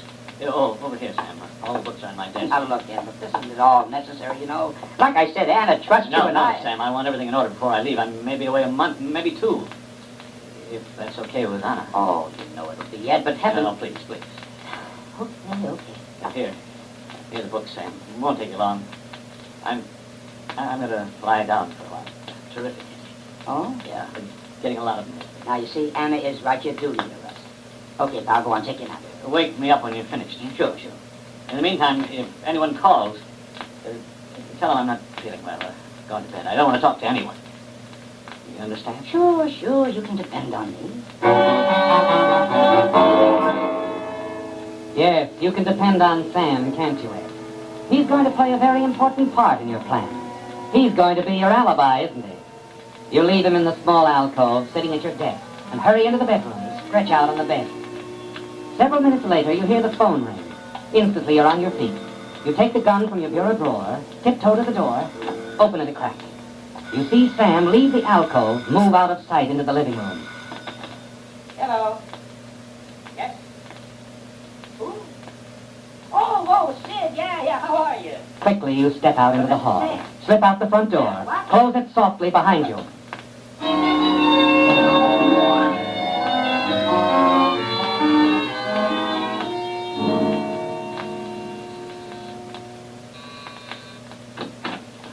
Hello, Howard. Come on in. Sit down. Thanks, no, I won't be here long. I just came over to finish something I started to do last night. Look, what are you talking about? What's on your... Better put that gun away before you hurt yourself, old man. If you think you can scare I me... didn't come over just to scare you, Howard. I'm going to stop a wedding. Your wedding to Anna. Call it a divorce in advance.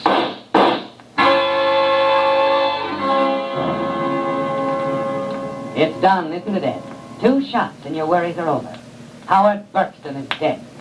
You go out to your car and hurry back to your own apartment building. Fortunately, your apartment is only on the 2nd floor. You step into the phone booth in the lobby downstairs, dial your own number, knowing that Sam will go into the living room to answer it. This will give you plenty of time. You listen while your phone rings twice. Hang up quietly and hurry up the short flight of stairs. Reach your apartment quickly and carefully open the front door.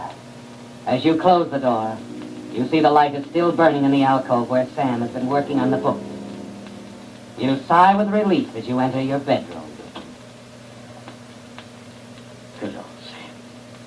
I knew I could depend on you, pal. You've been grand. Just grand.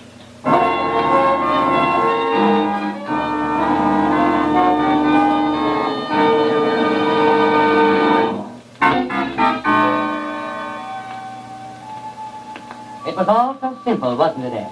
Killing Howard Buxton. And your alibi is perfect. You're certain the neighbors heard the shots and called the police. But you'll have Sam Peters, your alibi, who'll swear that you couldn't possibly have left the apartment without him seeing you. That you were in your bedroom when Howard was murdered. Sam will swear to that. You wait there in the darkness for an hour or so, and then decide to go back out into the living room and see how Sam is coming along with the book. Sam?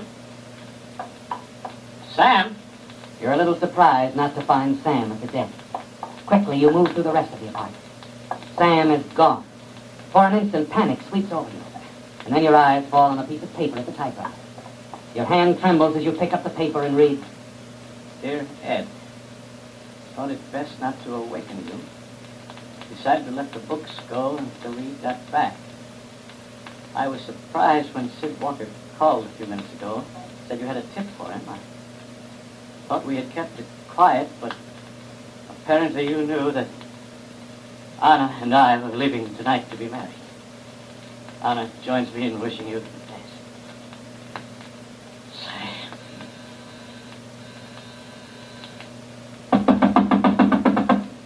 Open up, McCreary! This is the police!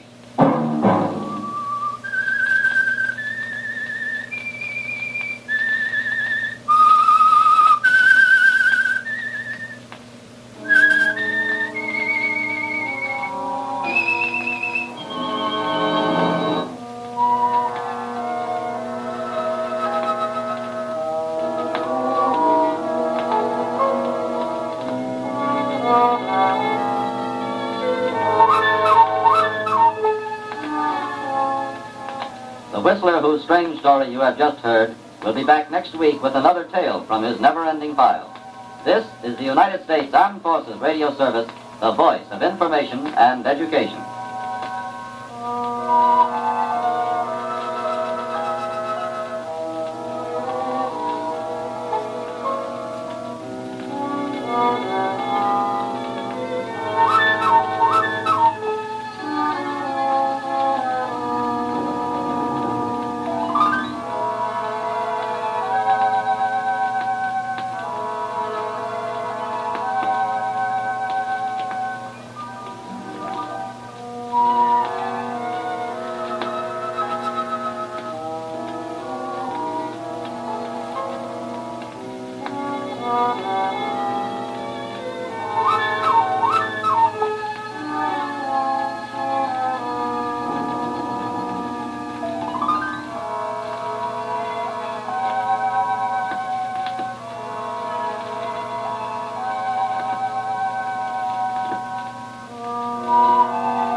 The Adventures of Sam Spade, Detective. Sam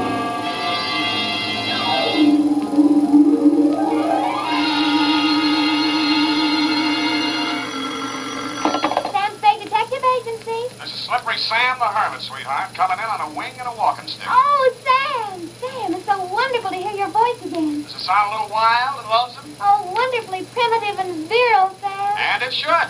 I've slept with a star-swept sky as a blanket and a tuft of earth as a pillow. I've sustained myself for days on a mere handful of wild berries. Well, why didn't you call me? I was worried to death. Didn't you get my smoke signals? I didn't get a thing, Sam Spade, and you know it. Oh, well, maybe that's because I signaled you after dark when the rates dropped. Did you actually go up to Sourdough Mountain and meet that hermit? I did, sweetheart, and I met 4 hermits. Go get me a bottle of poison oak lotion, a bottle of mosquito bite lotion, and a box of Dr. Scholl's foot pads. I'm a hiking in with a story that'll make you tear off your clothes and head for the great outdoors. Hurry, Effie, I've got a long stride, and I'm coming in to dictate my report on the Sourdough Mountain caper.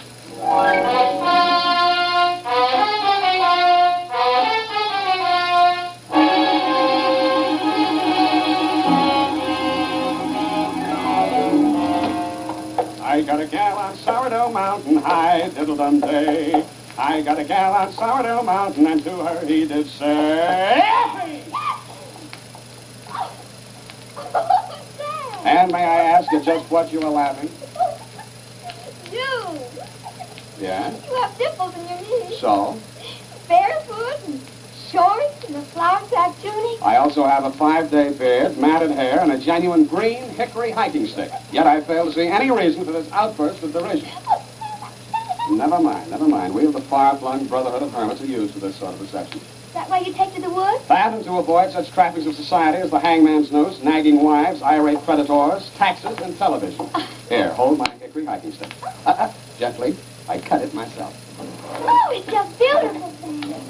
What wood is it? Poison oak. Let's see, I seem to have forgotten the date. Just put summer. To Bigfoot the Hermit at the Hollow Oak near Whiskey Crossing, care of Postmaster, Gingham City, California. Oh, Sam. It's rural delivery. From Samuel Spade, license number 12759. No, you won't recognize me that way. Make it Slippery Sam. Subject, the Sourdough Mountain caper. On Wednesday of last week, I received from you a large tattered envelope containing a large thin peel of birch bark on which you had written your request.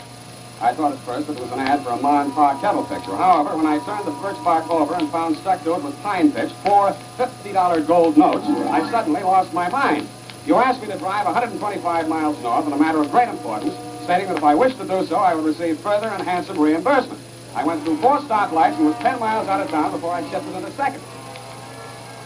As per your instructions and map, I left my car in Gingham City and took a local cab to Whiskey Crossing. This is for you, cab driver. Are you sure this is where you want to get out? If this is Whiskey Crossing, it is. But there ain't nothing here. No houses, nothing. Driver, please. I am out for an afternoon of blueberry. You ain't even got a pail. I eat as I pick. Those are horrid expressions. Please go. Quickly, driver. I looked for and found the giant fir tree near the crossing indicated on your map and headed due north uphill toward Shinbone Ridge, leaving the nap of my new tweed suit strewn along 2 miles of thicket and brush. After a soldier's break, I took off my shoes and stockings and waded another mile along Poverty Creek to a large round stone you named Samson's Marble. Then, following your instructions faithfully, I whistled. It wasn't long before I heard the muffled crunch of pine needles, the rustle of dogwood leaves, and there appeared a barefoot man in shorts and flour-sack tunic with a full white beard and matted white hair and carrying a long, sturdy hiking stick. Samuel Spade of San Francisco. I am he. I'm Bigfoot the Hermit. Oh, I knew you'd make it. You're the adventuresome type. At the moment, Bigfoot, I am footsore, weary, hot, and curious. Well, my camp's just a few steps over to the left. We'll saunter over and pull up a set of tea. And so saying, you spun around and took off at a stride that would have ground a gazelle into the dust. I followed you with my best streetcar stalking lope. Those few steps to the left you mentioned turned into an hour and a half of punishing pedicuristics across the top of Sourdough Mountain. We finally arrived at your camp. A large lean-to set up in a clearing formed by a ring of 200-foot tree trunks with a high canopy of leaves. I felt like a campfire boy on his first day on location. That log there will make a comfortable seat. Oh, man. Rest. Oh, we must be somewhere in Canada by now. Still on Sourdough Mountain. Oh, How do you like it? beautiful. Well, what's the rumble? Oh, that's Chunk River down below. You have been out of the city a long time. I will translate. Why did you send for me? Well, I need the help of a detective to find something somebody stole from me. Let's see. Thirsty? Like a desert rat. Water? Yes. Oh, I see. Well, I got some choke cherry wine here you might like to sample. Choke cherry? Yeah. Now, here, try this. It ain't bonded, but it's got something all its own. Smooth. Yeah, that has. Well, anyway, let's see. Mr. Spade, I was once a successful and prosperous textile manufacturer. Back in 1909, Teddy Roosevelt and civilization gave me a big headache. So I liquidated everything I owned, headed west, found an empty mountain, and set up Hermitage. Oh, I've enjoyed 40 years of the happiest life I could devise. Oh, Dad, birds, you can't hear yourself talk, you know. I see, but now a troubled note has found its way into the Sylvan Dell, eh? Yeah, exactly. I had the mountain all to myself for 19 years. Then another hermit moved in. Billy Earthquake, he called himself. Big as a freight car. 13 years ago, I borrowed a lantern from him, lost it, and we haven't spoke since. But in size, this is a 2-hermit mountain, and we can move about without bumping into each other. Yes, I can. Do you follow me, or do I go alone? I am with you every step. Then 2 weeks ago, the mountain turned upside down. It teems with hermits. Yeah, we got a whole passel of them now. How many? 2 new ones. Oh, that's a fact. But that says something worse than that happened. For 35 years, you see, I've been writing a book, page at a time, week after week, laying civilization open with a fine, sharp knife, and relating a few truths I've discovered here in my solitude. And the manuscript is what is missing. You hit it, son, you hit it. I was careless enough to mention this book to Billy Earthquake, and to get even with me for losing his lantern, he joked about it down in Gingham City, and now it's gone. Maybe he stole it. Maybe he did. In the book, I tell about Sourdough Mountain, and I mention where there seems to be a big vein of gold there. That's why I think it was stolen. It figured. I want you to find the book. Bigfoot. That book might be anywhere in the world by now. Well, then follow it and find it. I got a whole hollow tree full of gold notes when I liquidated my holdings back in '09. I'll show you where they are. You can take what you want. I never use them. Well, that's a sporting offer. Well, come on, then, let's get to work. We'll start scouring Sourdough Mountain. What's our first move, Bigfoot? Well, you got to get out of those clothes and into something sensible. No, you can't go gallivanting around a mountain in a Brooks Brothers suit without looking conspicuous. Emporium basement, please. Same thing. From now on, you're Slippery Sam the Hermit. And with that, Bigfoot, you brought out my new suit, a pair of tan shorts, size 50, tied with a rope, and a flour sack tunic. I hung my tweed suit on a peg in your lean-to and became Slippery Sam the Hermit, bare feet and all. You made me cut my own hickory walking stick and then sent me down to Gospel Creek for a canvas pail full of water while you prepared dinner. I made my way gingerly along a path strewn with pine cones and sharp rocks. Ow. I was filling my canvas pail when I saw something reflected in the water. I turned around and my feet stopped bleeding. She had blonde hair, wore Levi's and a T-shirt, and I loved it all. She was observing me with an amazement that equaled my own. Well, who are you? So Slippery Sam. I should have asked, what are you? What else? A hermit. A hermit? You don't look as if you could go 24 hours without a martini. I'll caution you to get a civil tongue in your head. How can I be a hermit with you crowding my mountain? Your mountain. Wait till Bigfoot hears about this. For your information, madam, Bigfoot and I are bosom hermits. We are even now in the middle of preparing dinner. Well, I think I'll join you. And she did. You apparently knew her well, Bigfoot, because you greeted her warmly. I could have used an arm like that around my own shoulder. Her name was Candy Carter, and I could see no explanation for her appearance. You said she had materialized suddenly a week ago from whence you knew not, and you were not willing to push your luck by asking questions. At night, she would vanish into the unknown. Despite her running acid comments about my hermit get-up, I enjoyed the dinner you prepared. Baked brook trout with roast acorn dressing, boiled iris root, sassafras tea, all topped with a dessert of wild strawberries soaked in choke cherry wine. After dinner, Candy invited me for a walk. I accepted. So, you're a hermit. Mm-hmm. Freshman class 49. You won't last a week. You have big city written all over you. It'll wear off. By the way, just to make conversation, what might you be doing out of this wild candy? Don't kid me. I know why you're here, and you know why I'm here. Destiny. Fate picked us out to find each other and begin a new civilization based on beauty, justice, and what? And this. Oh, don't, please. Why not? Sam, why did I have to meet you? Destiny, fate picked us. The Martins and McCoys have come from the wrong family. And A mosquito. you know, baby. Right.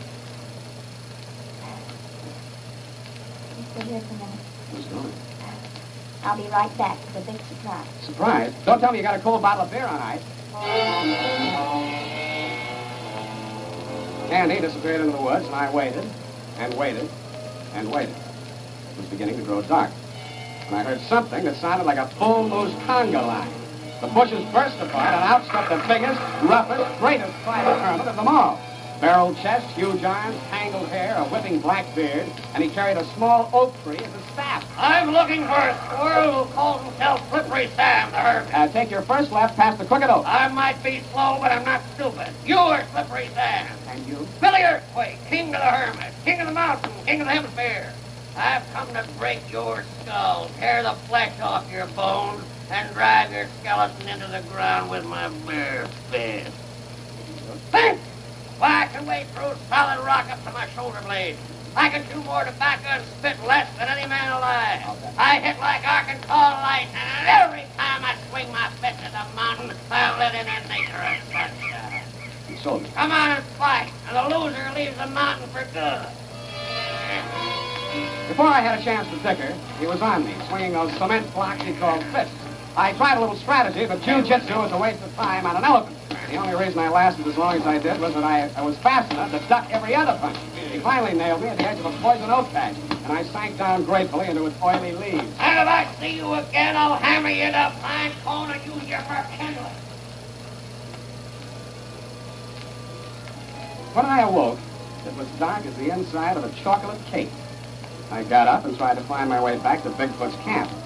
2 hours, 4 sprained toes, and 3,000 mosquito bites later, I came into the clearing. I called, Bigfoot! Oh, Bigfoot! It's me, Slippery Sam! I kept this up a while, but nobody answered. Went over to the lean-to and lit a match. You were nowhere in sight. The ground was a welter of freshly spilled blood. Then, just as the match burned out, somebody took a wing at me. I dived headlong into the lean-to and did not move all night. The dawn comes up cold and damp on Sourdough Mountain, and I decided to peel off my hermit's garb and transfer back to my warm San Francisco tweed suit. But the peg on which I had hung it was now bare, and my suit, identification money, and gun were gone.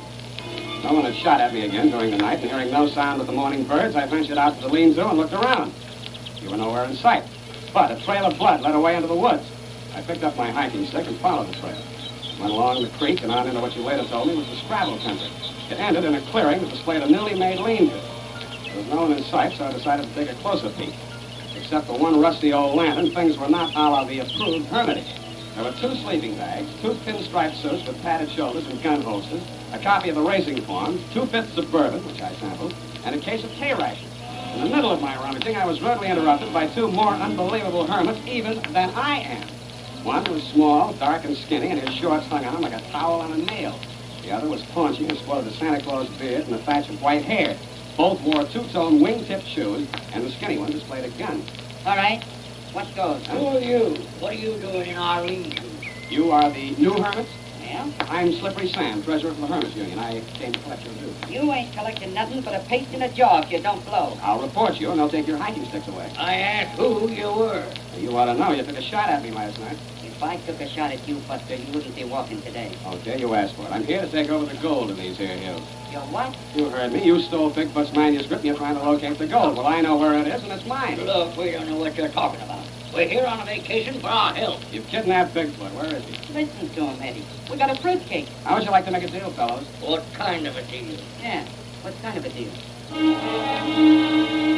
So I started to talk. I said anything that came into my mind to make her forget I was moving in closer and closer to her. I had discovered what I thought was a dandy use for my hickory hiking stick. When I was in range, I swung.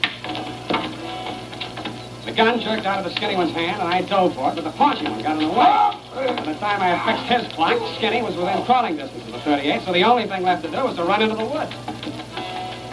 I'm ashamed, but I did it, and I might add, none too soon. Bullets whistled after me, but the trees stopped them all. I ran in and out of Scrabble country and was just putting what was left of my feet onto a dirt road when I saw her walking along the path. I stalked her through the forest primeval until there, parked and covered with brush, was an automobile and a trailer. She entered the trailer, and I was right behind it. Oh, it's you. What right did you have to follow me? Why did you sick that man-mountain Billy earthquake onto me? What did I ever do to you? Sorry, Sam. I thought you were somebody else. Namely? I'm sorry, Sam. I'm sorry. Well, I guess you really are. I thought you were a literary agent. A what? I work for the McDermott Merrill Publishing Company, and I was up here on vacation. I heard about Bigfoot's book. You never know where bestsellers are coming from these days, and I thought it'd be a feather in my cap if I got the book from McDermott Merrill. And you thought I was from Simon & Schuster, did I? Well, what else? You didn't look or act like a hermit. Oh, I didn't. I wanted that book, and I was willing to fight rough to get it. So you charmed Earthquake into flattening me. I'm sorry. I'll make it up to you, Sam. You know, I think I'm going to give you the chance. I know who you are now. You're a detective. What are you doing here? Working for Bigfoot. Why? I guess somebody stole his manuscript and he wants it back. It's gone, really? You didn't know. No, I never once mentioned the book to Bigfoot. As far as he knows, I didn't know anything about it. I was going to charm him first and then get the book out of him later. The book disappeared about the time you showed up. I didn't think. At the same time, too, Hoboken Hermits pitched camp. Look, Bigfoot's in trouble and somebody swiped my gun. Do you think you can enlist Billy Earthquake for a small job? If I said it was for me, not Bigfoot. All right, let's go over to his camp. When we get there, you go inside and soften him up. I'll be lurking in the thicket taking brave pills. Yes, but don't you show your face if I give you the signal. Are you kidding?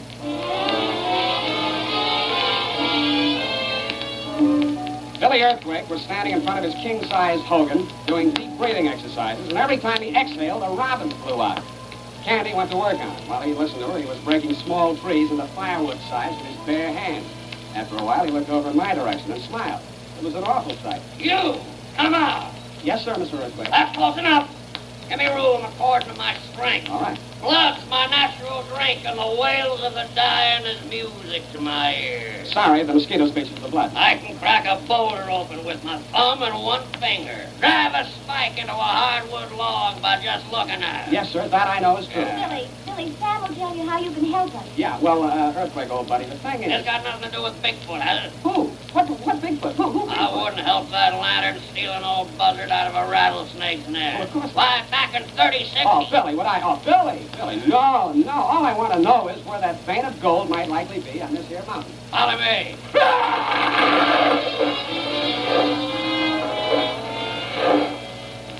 And with that, Earthquake plowed through the woods like a runaway half-track. Candy and I followed close in his wake before the trees snapped back into place. By this time, I had gone through my feet, ankles, and shin bones and was walking on my knees. After about 30 minutes, Earthquake stopped dead in his tracks. Take a look through there, Sam. He had planted the bushes, and looking down the hillside, I saw the two Hoboken Hermits and you, Bigfoot. In the best melodrama style, they had you tied up and were burning the soles of your feet. Billy thought that was the funniest thing he ever saw until he saw what they were burning them with. My lantern. No! Understanding of the unfortunate. The paunchy one was on my side, and I dived for him. I was sure that Earthquake would drive the skinny one into the ground with one swing of his hiking stick. But the skinny one flashed a gun and shot twice. Both bullets hit Earthquake, and they slowed him only enough to change the expression on his face. In a white rage, he swung his hiking stick through the air and it exploded against the skinny one's head, doing damage that would be in best taste not to relate. The paunchy one, my boy, gave up after a brief and half-hearted struggle.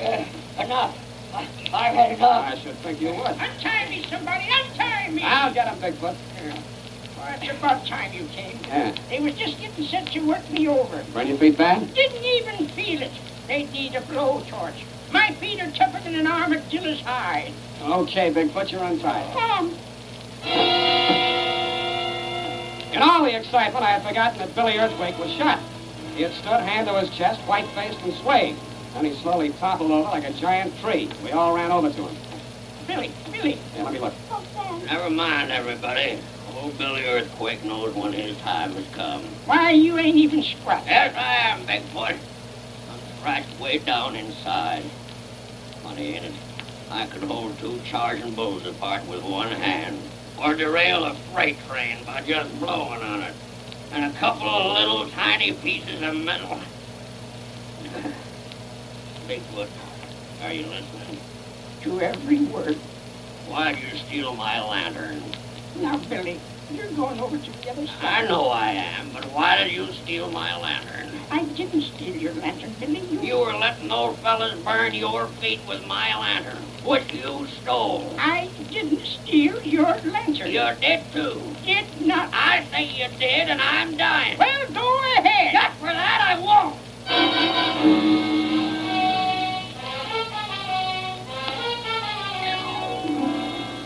And he didn't. Period. End of the play. Sam. The bullets had no effect on him? Oh, he was slightly dizzy for pretty near a minute. When the doctor got there, Billy wouldn't let him take the bullets out. Said iron was good for his blood and he wouldn't have to eat any nails for a week. Did the doctor bring you back to town, Sam? No, I didn't need medical attention. I came back with Candy in her trailer. With my head in her lap and my poor old feet out the window all the way from King City. Maybe I should have drive, that's it. I don't either. Go type that up.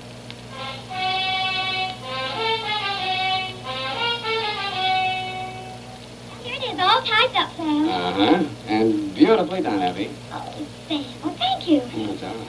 Those hermits were all so lovable. Yes, they were. This is one time I wish we hadn't made any money on the caper. I'm sorry, Effie, but your disappointment will result in 2 weeks back pay as soon as I exchange those gold notes at the bank. Oh, add $3.25 for lotions and foot pads. I'm just itching to get to those, Effie. Now, if you'll call me a cab with curtains, I'll make my way back to my small apartment to administer them, sample a hot bath, and a cold drink. Sam, can I have your hiking stick? For souvenirs? It's yours and your gratuity. You can have my feet, too, if you want them. They're no good to me. Oh, thank you. Good night, no feet. Good night, sweetheart.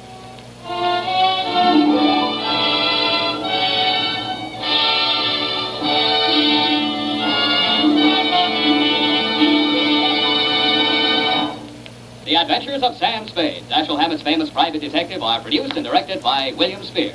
Sam Spade is played by Howard Duff. Lorene Tuttle is Effie. The Adventures of Sam Spade, Private Detective, is a presentation of the United States Armed Forces Radio Service, the voice of information and education.